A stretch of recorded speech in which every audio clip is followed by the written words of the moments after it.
강강수월래 꼬리잡기.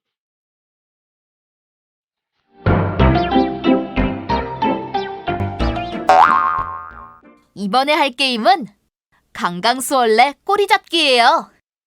이 게임을 하려면 동그라미 안에 적혀있는 퀴즈를 맞춰야 해요. 어떤 퀴즈인지 읽어볼까요? 답을 잘 모르겠다고 실망하지 마세요. 강강수월래 꼬리잡기 게임은 신라의 선덕여왕, 백제의 무왕, 신라의 원효 대사의 이야기를 알고 있으면 쉽게 풀 수 있어요. 그러니 지금부터 세 분의 이야기를 들어볼까요?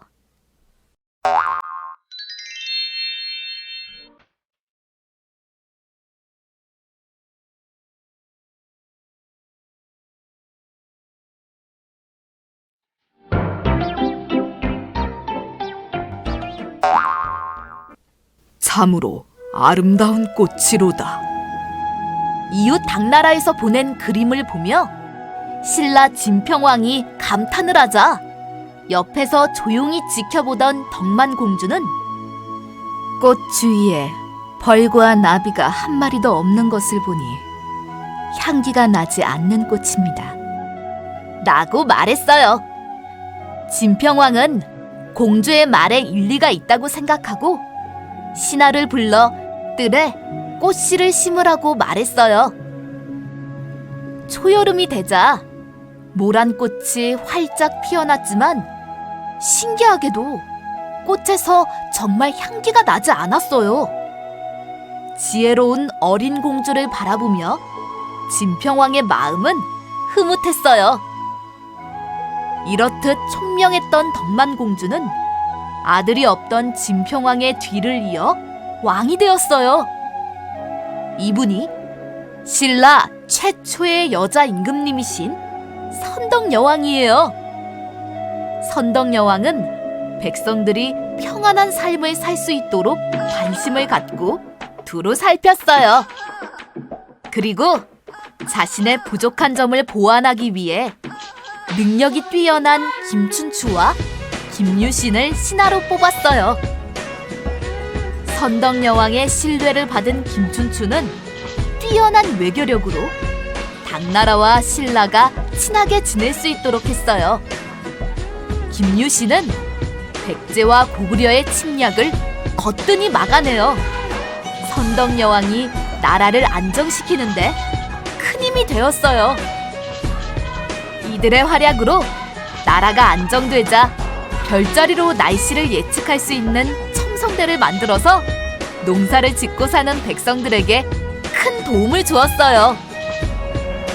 평생을 홀로 살면서 신라의 발전을 이루는데 온 힘을 쏟았던 선덕여왕 덕분에 전성기를 맞이했어요. 지도를 보니 백제의 영토가 점점 좁아지고 있죠. 첫 번째 지도에서 아주 넓은 영토를 차지했던 백제는 고구려와의 전쟁에서 패하고 급히 웅진으로 도읍을 옮겼어요. 두 번째 지도를 보니 영토가 무척 좁아졌지요? 웅진은 산이 있어서 고구려의 침입을 막기 좋았지만 농사를 짓기에는 좋지 않았어요. 그래서 성왕은 웅진보다 더 넓고 교통이 편리한 사비로 도읍을 옮겼어요. 이 시기를 사비 백제 시대라고 해요. 도읍을 옮긴 성왕은 다른 나라와 교류하여 문화를 발전시켰어요. 그리고 신라와 연합하여 고구려를 몰아내고 한강 유역을 되찾았어요. 그러나 성왕의 꿈도 잠시뿐 신라 진흥왕의 배신으로 다시 한강 유역을 신라에게 빼앗겼어요. 그래서 세 번째 지도를 보면 한강 유역을 신라가 차지했죠. 이를 참을 수 없었던 성왕은 신라를 쳐들어갔지만 관산성 전투에서 신라에 패하고 전사했어요. 왕이 전투에서 죽자 백제는 혼란에 빠졌지만 무왕이 등장하면서 다시 발전하기 시작했어요. 무왕은 어떤 분위기에 백제를 발전시킬 수 있었을까요? 무왕의 이야기를 들어볼게요. 어릴 적부터 말을 캐서 시장에 내다 팔던 서동은 신라의 선화공주가 무척 아름답다는 소문을 들었어요.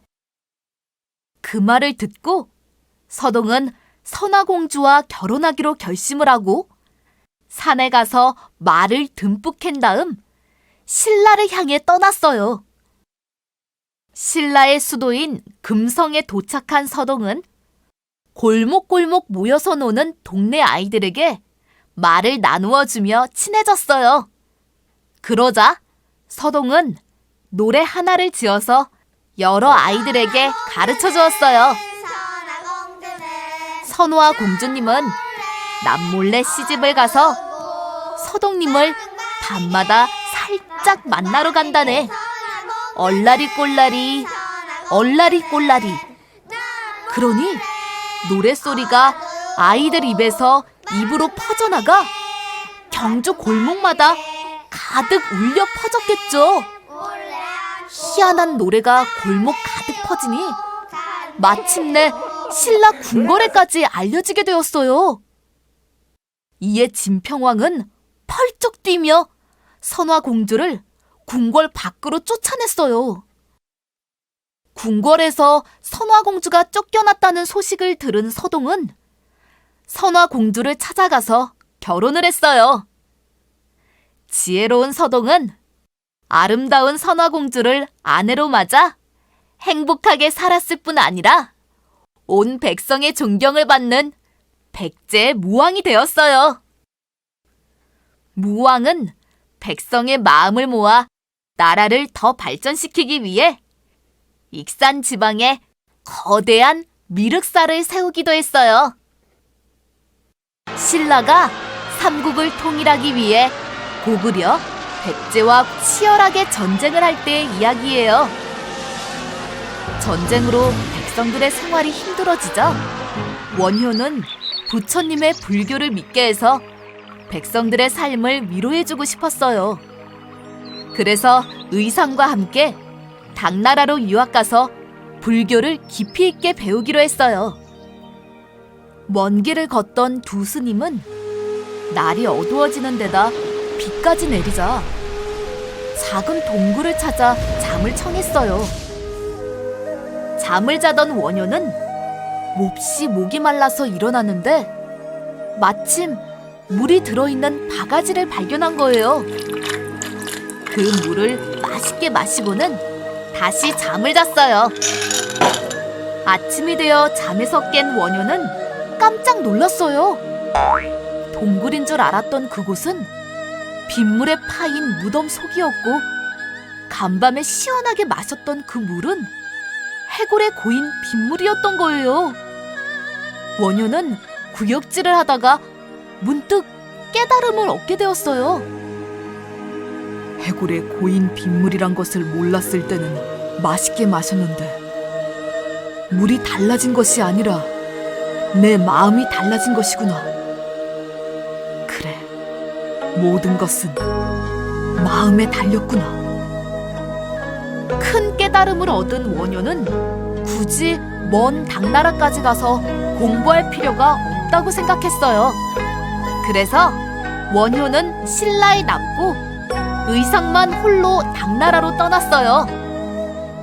신라에 남은 원효는 낡은 옷을 입고 백성들과 함께 어울리며 어려운 불교 경전을 쉽게 풀이해서 나무아미타불이라는 6글자만 열심히 외고 진심으로 믿으면 극락에 갈 수 있다고 말해주었어요. 이러한 원효대사의 노력 덕분에 가난하고 무지한 백성들도 나무아미타불을 외며 마음의 평화를 찾게 되었고 통일한 신라는 더욱더 발전했어요.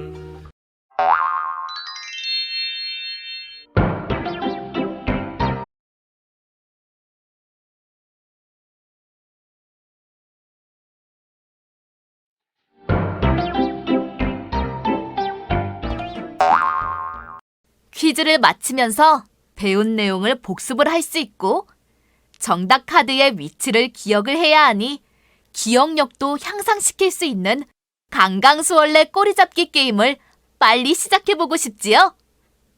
게임도 하고 역사 속 주인공들도 더 많이 만나보고 싶으면 생각날기에서 출간한 인물 한국사를 공부해보세요.